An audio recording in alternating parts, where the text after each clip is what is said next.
back. We're reading the Qur'an. We're starting on 54. Say, obey Allah and obey the Apostle. But if ye turn away, he is only responsible for the duty placed on him, and ye for that placed on you. If ye obey him, ye shall be on right guidance. The Apostle's duty is only to preach the clear message. Oh, that's interesting. The Apostle's duty, preach the clear message. Allah has promised to those among you who believe and work righteous deeds that He will, of a surety, grant them in the land inheritance of power, as He granted it to those as He granted it to those before them. That He will establish in authority their religion, the one which He has chosen for them, and that He will change their state after the fear in which they lived to one of security and peace. They will worship me alone and not associate aught with me. If any do reject faith after this, they are rebellious and wicked. So establish regular prayer and give regular charity, and obey the Apostle that ye may receive mercy. Never think thou that the unbelievers are going to frustrate Allah's plan on earth. Their abode is fire, and it is indeed an evil refuge. O ye who believe, let those whom your right hand possesses, and the children among you who have not come of age, ask your permission before they come to your presence, on 3 occasions: before morning prayer, while ye doff your clothes for the noonday heat, and after the late night prayer. These are your 3 times of undress. Outside those times it is not wrong for you or for them to move about attending to each other. Thus does Allah make clear the signs to you, for Allah is full of knowledge and wisdom.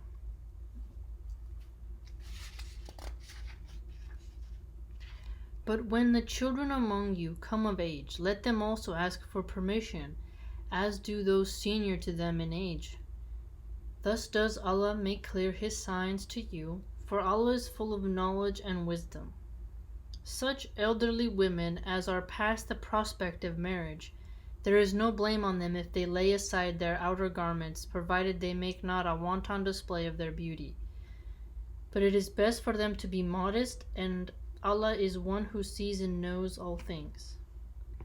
It is no fault in the blind, nor in the one born lame, nor in the one afflicted with illness, nor in yourselves, that ye should eat in your own houses, or those of your fathers, or your mothers, or your brothers, or your sisters, or your father's brothers, or your father's sisters, or your mother's brothers, or your mother's sisters, or in houses of which the keys are in your possession, or in the house of a sincere friend of yours. There is no blame on you, whether ye eat in company or separately. But if ye enter houses, salute each other, a greeting of blessing and purity as from Allah. Thus does Allah make clear the signs to you, that ye may understand. Okay, so if you go into someone's home, make sure you are cordial, you have manners, but you need to say the blessing greeting, right? That's assalamu alaikum, right? Peace be with you. I think so, right? Sometimes I say that to the Muslims I'll see in the street, assalamu alaikum, and sometimes they look at me like, oh, she knows to say, and I'm like, yeah. So I think that's, peace be with you, right? Yeah, I think that's what that means. So that's good. Manners. You can't just barge in, and then treat people mean, right? It's not good. Only those are believers who believe in Allah and His Apostle. When they are with Him on a matter requiring collective action, they do not depart until they have asked for His leave. Those who ask for thy leave are those who believe in Allah and His Apostle. Ask for leave. Only those who believe in, then they hear in a matter requiring, His Apostle. So when they ask for thy leave for some business of theirs, give leave to those of them whom thou wilt, and ask Allah for their forgiveness. For Allah is oft forgiving, most merciful. Deem not the summons of the Apostle among yourselves like the summons of one of you to another. Allah doth know those of you who slip away under shelter of some excuse. Then let those beware who withstand the apostles' order, lest some trial befall them, or a grievous penalty be inflicted on them. Be quite sure that to Allah doth belong whatever is in the heavens and on earth. Well doth he know what ye are intent upon. Wow. Look at that. Well doth he know what ye are intent upon. See, he's like, he knows all that you do, right? But he also knows your intent. And one day they will be brought back to him, and he will tell them the truth of what they did. For Allah doth know all things. Okay, there's a new section of Furqan, but I want to go back a little bit and review what we've really learned so far in this section. So when you go somewhere, you got to do the greeting of peace. The apostles' duty is to preach the clear message, establish regular prayers and charity, obey the apostle,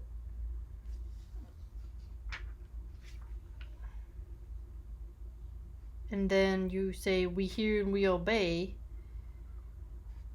and then there was 44, which I thought was interesting. It is Allah who alternates the night and the day. Verily, in these things is an instructive example for those who have vision. The power of the forces, time out of your hands. And then again, on 53, Allah is well acquainted with all that ye do. He ain't letting you off the hook, family. Oh, that reminds me of a story. So I had a coworker, right?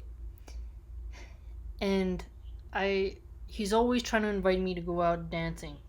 And not dancing like in a bad way, but it's like the Mexican style of dancing where it's like they have a horse show, there's a singer, and people are doing this step dance, but there's a lot of debauchery too that can happen, right? A lot of Mexicans who dress like cowboys, we call them vaqueros, right? Or rancheros. So I'm like, nah, I'm not into that, man. I'm not into that. And he always says this, and I always answer him like, I'm not going, but thank you anyways. Like, sometimes I'm nice, and sometimes I'm a little bit rude because he keeps asking. It's like he doesn't want to listen to what I said. So you get a little irritated with someone when they do that.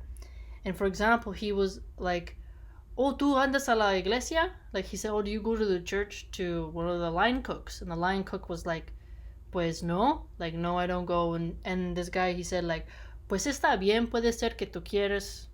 A mí me vale. Like, something like that. Like, I don't care, you can do what you want. Está bien. It's like, oh, it's fine. But it's like, him and I, like, we kind of bump heads a little bit. But he's saying like, oh, you can do what you want. It doesn't matter. It's better that way. You don't have to go to the church, right? And it's interesting. Me and him always have these conversations about the afterlife, because sometimes I'll be like, no, I'm not into that.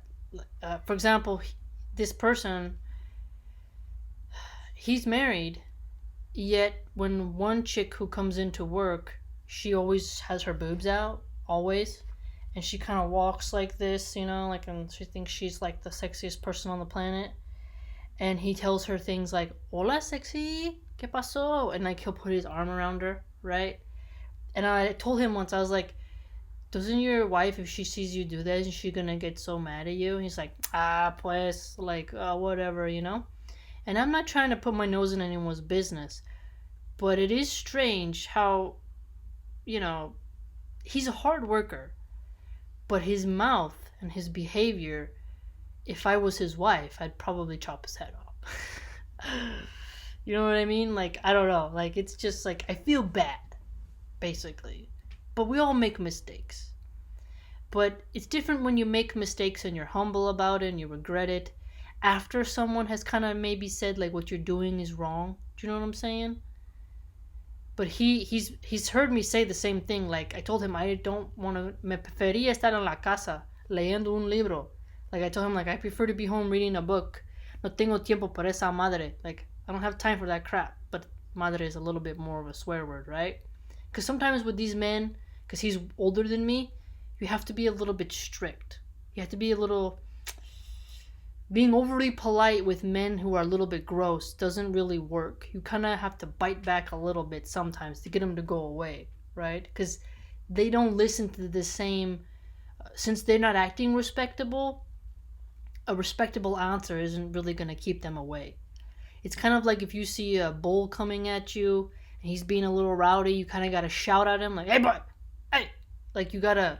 If you're just like, "Please stop it," the bull's just like, you know.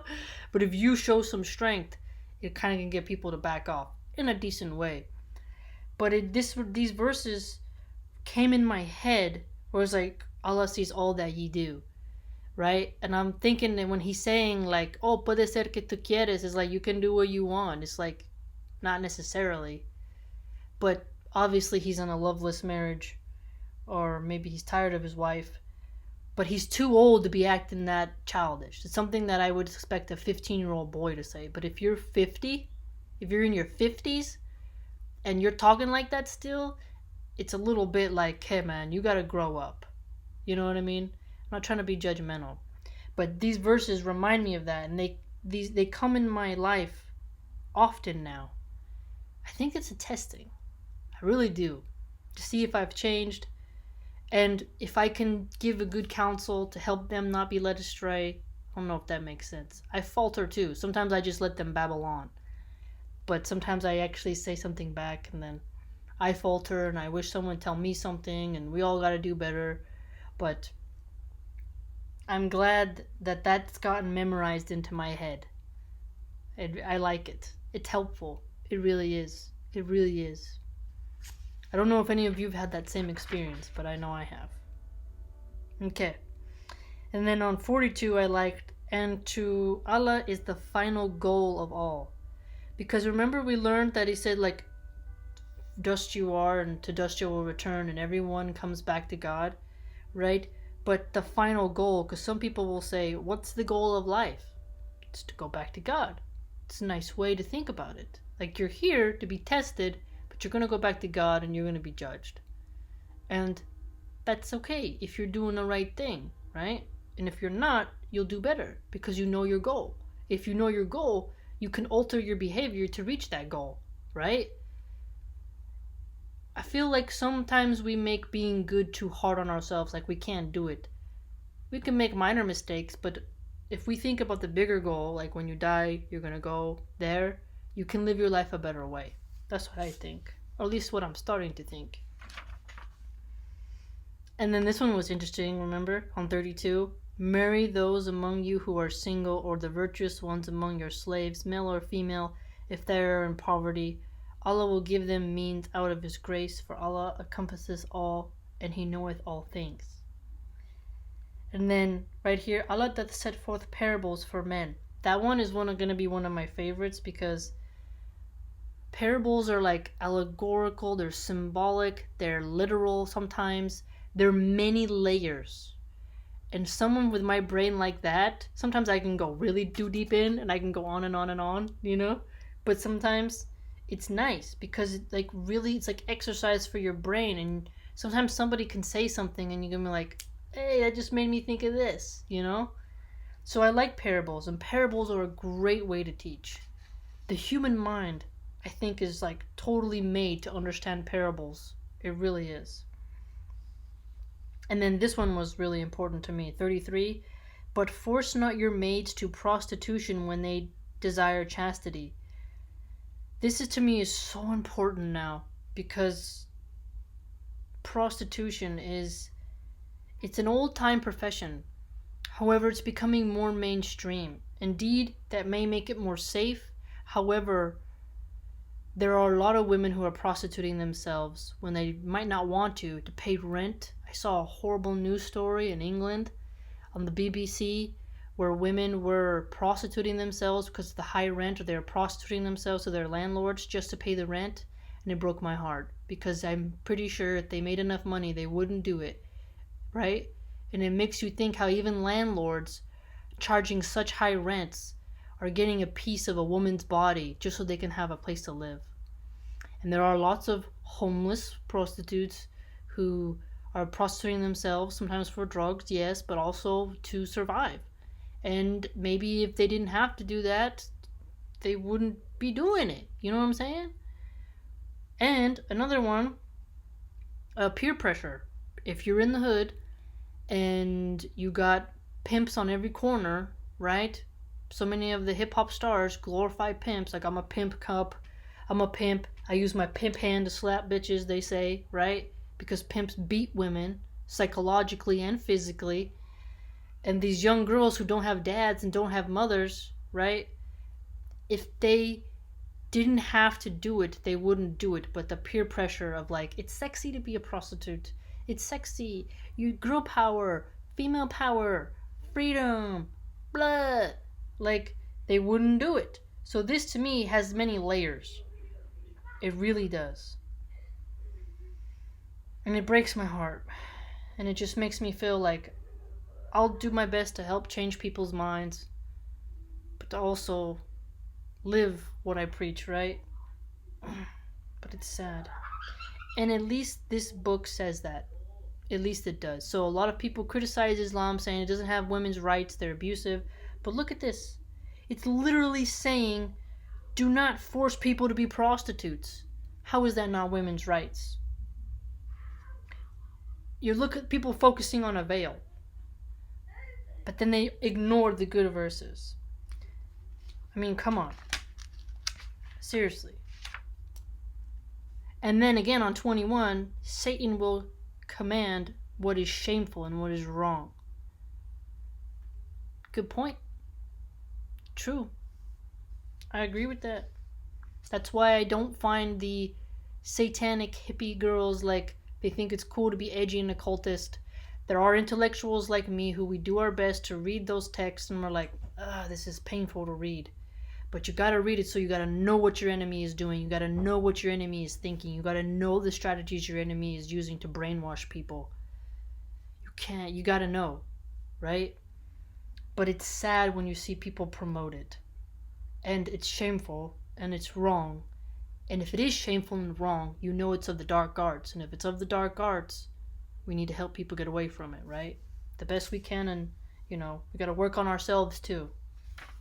We gotta work on ourselves too. Oh yes, and the adultery. That some people rushed Ghibli into the affair. But we can have ashes in our mouth, right? After we rushed in all happy, that happiness is fleeting.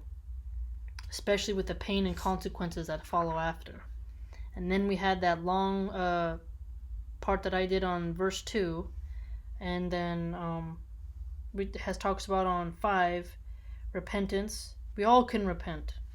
We all can. None of us are above repentance. It's really wrong, I think, for us to think we're above reproach. We're above reform. No one is above reform. And everyone has to continue reforming themselves. Every day is a lesson. Right, family? What do you think?